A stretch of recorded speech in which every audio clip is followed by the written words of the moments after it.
દાડાથી એને મળવાનું થયું છે। એને પણ મારી જોડે આવવાનું થયું છે।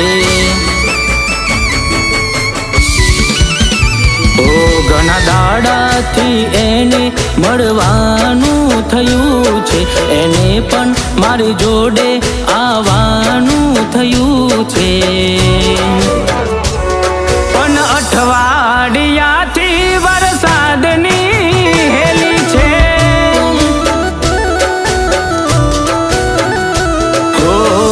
રડાવે મેહુલિયો અમને સતાવે, જોવા મારી જાનને ઘણું તડપાવે। રડાવે મેહુલિયો અમને સતાવે।